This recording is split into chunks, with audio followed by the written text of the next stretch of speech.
Welcome to the stylish coder. उम्मीद है कि आप सब बढ़िया होंगे। आज का हमारे पास क्वेश्चन है रिड्यूसिंग डिशेस। एक लीड कोड का हार्ड लेवल का ये क्वेश्चन है। इस क्वेश्चन के अंदर हमारे पास एक शेफ़ होगा जो कि डेटा कलेक्ट कर रहा होगा, मतलब जो जो उसने डिशेस बनाई है उनका जो सेटिस्फेक्शन लेवल होगा उसके अकॉर्डिंगली डेटा कलेक्ट कर रहा होगा।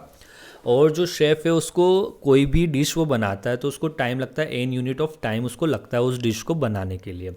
इस क्वेश्चन में हमको बता रखा है कि लाइक टाइम कोफिशिएंट है जो उसको हमको फाइंड करना है। ठीक है, तो इस कोफिशिएंट को हम फाइंड कैसे करेंगे? हमारे पास एक सेटिस्फेक्शन लेवल डिफाइन कर रखा होगा। जो भी इंडेक्स होगा उसको अपन मल्टीप्लाई करवा देंगे टाइम के साथ। ठीक है, क्वेश्चन में हमको फाइंड करना होगा maximum some of like time coefficient. जो भी होगा उसको अपने को फाइंड करना है। साथ में इन्होंने गिवन दे रखा है कि हम मैक्सिमम वैल्यू को अचीव करने के लिए हम हमारे एरे को रीऑर्डर भी कर सकते हैं। ठीक है, तो ये तो बात रही हमारे क्वेश्चन की। अगर हम बात करते हैं इसके एग्जांपल्स की, तो इन्होंने एग्जांपल में हमको एक एरे गिवन दे रखा है। लाइक वो एरे होगा हमारा इस सेटिस्फेक्शन एरे।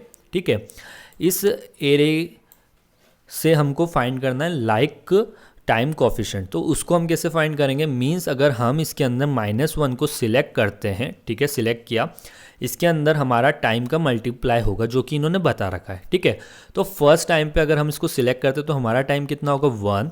अगर हम नेक्स्ट टाइम पे जाते हैं -8 को सिलेक्ट करते हैं तो हमारा टाइम यहाँ पे होगा 2। 0 को सिलेक्ट करेंगे तो हमारा टाइम होगा यहाँ पे 3। ठीक है, और 5 को सिलेक्ट करेंगे तो टाइम होगा हमारा 4। -9 को सिलेक्ट करेंगे तो 5 होगा। ठीक है, इस बीच में आपको मैक्सिमम स्कोर अचीव करना है तो आप इस एरे को चेंज कर सकते हो और या आप इसमें से किसी वैल्यू को स्किप कर सकते हो। लाइक मैंने सोचा कि मैं 8 को अपने एरे में नहीं रखता हूँ। ठीक है, मतलब आंसर में नहीं रखता, तो 1 क्रॉस 1। ठीक है, फिर यहाँ पे 8 की जगह आएगा 0 और 0 का मल्टीप्लाई हो जाएगा 2 के साथ, और 5 का मल्टीप्लाई हो जाएगा 3 के साथ, और -9 का मल्टीप्लाई हो जाएगा 4 के साथ। ये ऐसे वर्क करेगा। ठीक है, तो ये तो बात रही है। अब बात करते हैं अपने एग्जाम्पल की। तो इस एग्जाम्पल में इन्होंने बता रखा है कि जो इनको मैक्सिमम चाहिए तो उसके लिए इन्होंने क्या किया, -8 वाली वैल्यू को स्किप कर दिया और -9 वाली वैल्यू को स्किप कर दिया। सो इनका एरिया की जो वैल्यू बनती है वो ये बनती है -1 multiply by 1, 0 multiply by 2, 5 multiply by 3। ठीक है, अब जो भी इसका समीशन होगा वो इनका आंसर हो जाएगा। क्या आंसर हो जाएगा? 14। -1 इधर से आया, ठीक है, +0 करवाया और प्लस हमने 15 का करवाया, तो क्या आंसर आया? 14। ठीक है, तो बात करते हैं अपन इसकी सॉल्यूशन अप्रोच की। सॉल्यूशन अप्रोच हमारे पास फर्स्ट ये हो सकती है कि हम इसमें एक रिकर्सिव मेथड बनाएं जिसमें सिलेक्ट और नॉट सिलेक्ट करें, जिसको हमने प्रीवियस वीडियो के अंदर डिस्कस कर रखा है। अगर आपको वो देखना हो तो उसका लिंक आपको डिस्क्रिप्शन पे या आई बटन पे मिल जाएगा। अब बात करते हैं कि हम इसको ग्रीडी मेथड से कैसे कर सकते हैं सॉल्व। तो लाइक इस क्वेश्चन के अंदर बेसिकली हो क्या रहा है कि आपको मैक्सिमम टाइम कोफिशिएंट को अचीव करना है। ठीक है, तो ये एक एरे है। अगर मैं इसको सॉर्ट कर देता हूँ किसी भी ऑर्डर में, लाइक मैंने इसको सॉर्ट किया कि सबसे पहले सबसे कम वालों को रखा, -8, 0, -1 इधर आएगा हमारे पास और यहाँ पे आएगा 5। ठीक है, ये हमारे पास एरे बन गया हमारा। ठीक है, अब मैं आपको कहता हूँ कि आप इस एरे के अंदर से मुझे कोई भी एक डिश को सिलेक्ट करो, सिर्फ एक डिश को सिलेक्ट करना है।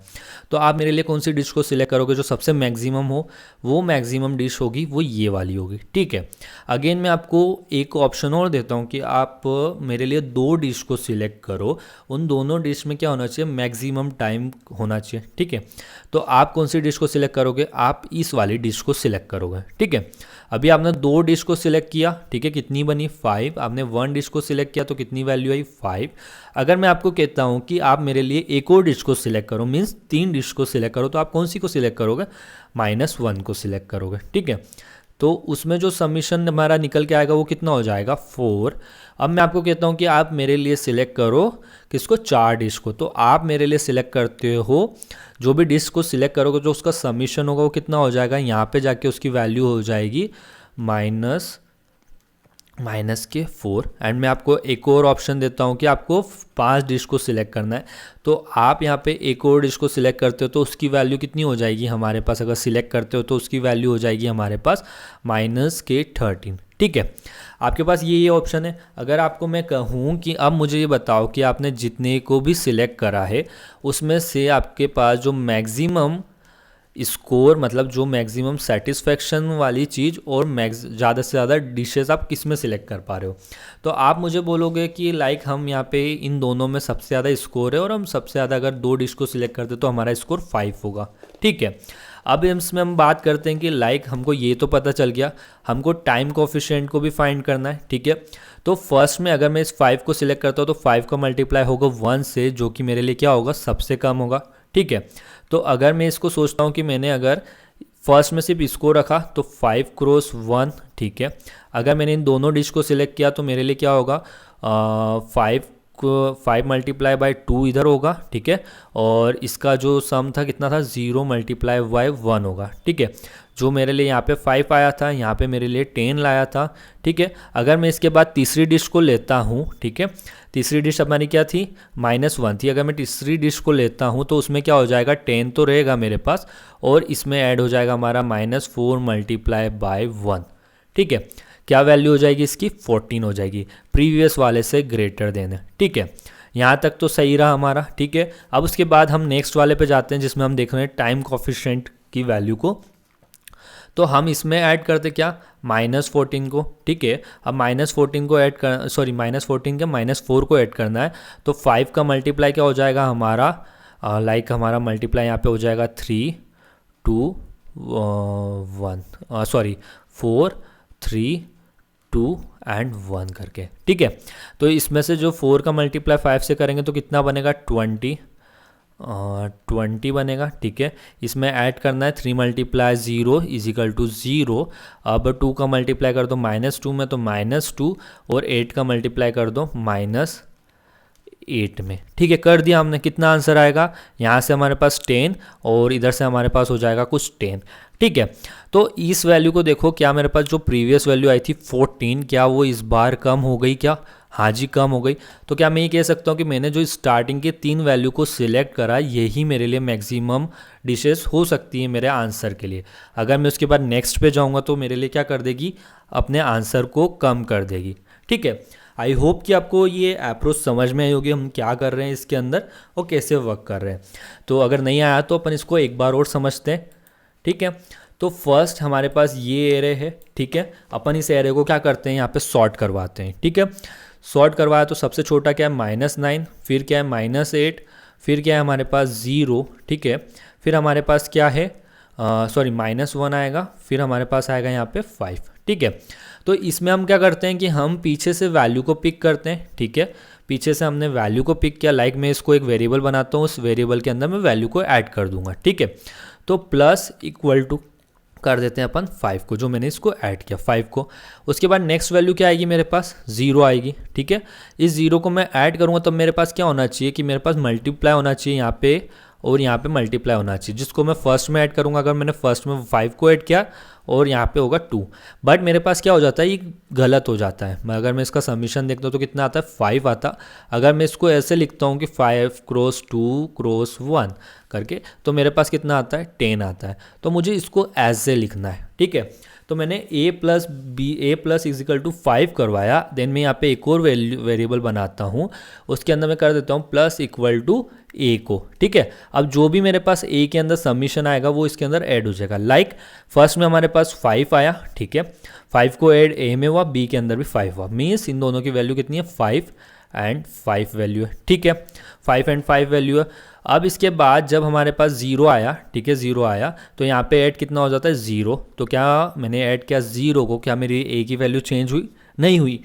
बट मेरे पास जो b है इसके अंदर अगेन क्या हो जाएगा, 5 ऐड हो जाएगा। तो मीन्स मेरी जो b की वैल्यू है वो कितनी हो जाएगी, इजिकल टू हो जाएगी 10। ठीक है, अब मैं जाता हूँ -3 पे, इस वाले पॉइंट पे गया -1 पे। ठीक है, अब मैंने इस -1 को ऐड किया अपने इसके अंदर, तो इस केस में मेरी 5 की वैल्यू कितनी हो जाती है, 4 हो जाती है। ठीक है, 4 हो गई। अब मैं क्या करता हूँ, जो मेरे पास b की वैल्यू 10 थी उसमें मैं 4 को ऐड कर देता हूँ।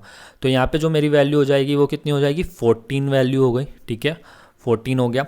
अब मैं जाता हूँ -8 को। ठीक है, -8 को मैं क्या करता हूँ, इसके अंदर a के अंदर ऐड करवाता हूँ। जो मेरे पास वैल्यू कितनी थी, 4 वैल्यू थी, इसको मैंने -8 को ऐड किया तो यहाँ पे a की वैल्यू कितनी हो गई, -4 हो गई।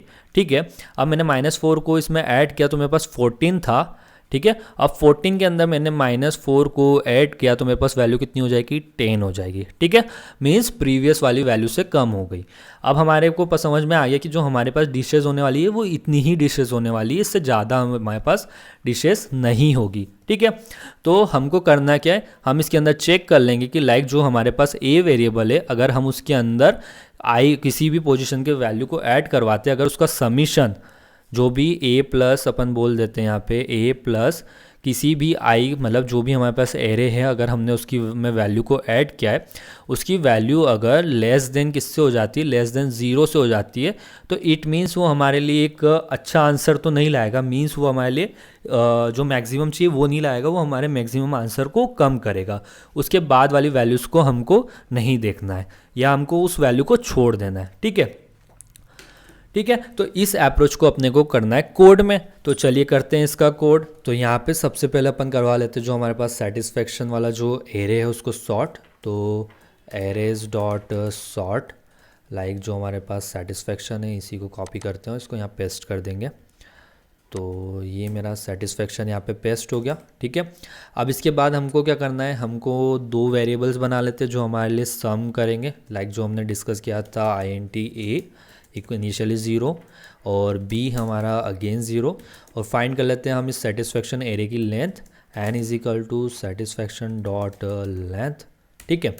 अब यहाँ पे अपन एक फोर लूप लगाते हैं जो हमारा कहाँ से पीछे से चालू होगा। तो जो हमारा int i equal to n-1, ठीक है।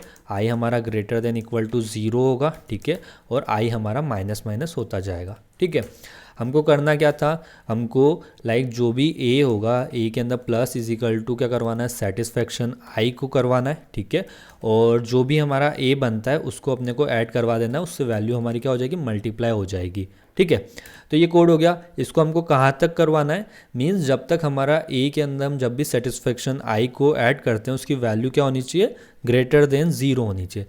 तो इस कंडीशन को भी अपन यहाँ फोर लूप में ऐड कर देते हैं। तो एंड जो भी मेरा सेटिस्फेक्शन i है इसके अंदर मैं a को ऐड करता हूँ, और इसकी वैल्यू अगर ग्रेटर देन 0 है तब तक इसको चलाना है, अदरवाइज़ नहीं चलाना है। और यहाँ से मैं कर देता हूँ इसको रिटर्न b को, ठीक है। तो ये तो हो गया हमारा कोड, कर लेते हैं इसको रन। तो यहाँ पे हमारे तीनों केस सक्सेसफुल रन हो गए, करते हैं इसको सबमिट। तो यहाँ पे हमारा कोड सक्सेसफुल सबमिट हो चुका है। बात करते हैं अपन इसकी टाइम एंड स्पेस कॉम्प्लेक्सिटी की। तो फर्स्ट हम इसमें करवा क्या रहे हैं, हमने यहाँ पे एक सॉर्टिंग का फंक्शन बनाया जो कि हमारे लिए एरे को सॉर्ट करेगा, ठीक है। अगर हम देखते हैं तो हमने यहाँ पे एक फोर लूप लगाया है। ये हमारा फोर लूप कहाँ तक चलेगा, जहाँ तक हमारे इसकी साइज़ होगी। साइज़ क्या होगी हमारे इसकी, n साइज़ होगी, ठीक है। और जो सॉर्टिंग करने में जो हमको टाइम लगता है वो होता है n log n करके, ठीक है। तो जो हमारी इसमें टाइम कॉम्प्लेक्सिटी निकल जाएगी वो क्या हो जाएगी, हमारी O(n log n हमारी टाइम कॉम्प्लेक्सिटी हो जाएगी। लाइक जैसे हमने अभी रिकर्सिव एंड मेमोराइजेशन को डिस्कस किया था, जो उसकी टाइम कॉम्प्लेक्सिटी होती थी n², बट इस अप्रोच में इसकी टाइम कॉम्प्लेक्सिटी हो जाएगी n log n। अगर हम स्पेस की बात करते तो हमने लाइक हमारे इस कोड में तो कहीं भी इस एडिशनल स्पेस को तो क्रिएट नहीं किया है, तो हम इसके लिए बोल सकते हैं कि यहाँ तो स्पेस O1 है, बट जो हमारी जो सॉर्टिंग की जो मेथड चलती है ये log n स्पेस का यूज़ करती है, ठीक है। तो अगर हम इसको अगर काउंट करते तो हमारी जो स्पेस कॉम्प्लेक्सिटी होगी वो होगी log n, और टाइम कॉम्प्लेक्सिटी होगी n log n करके, ठीक है। तो ये था हमारा आज का सॉल्यूशन। अगर आपको हमारी वीडियो हेल्पफुल लगी हो तो वीडियो को लाइक करना ना भूलें। चैनल को सब्सक्राइब नहीं किया तो चैनल को सब्सक्राइब कर लीजिए। फिर मिलते हैं किसी और वीडियो के साथ, तब तक के लिए बाय।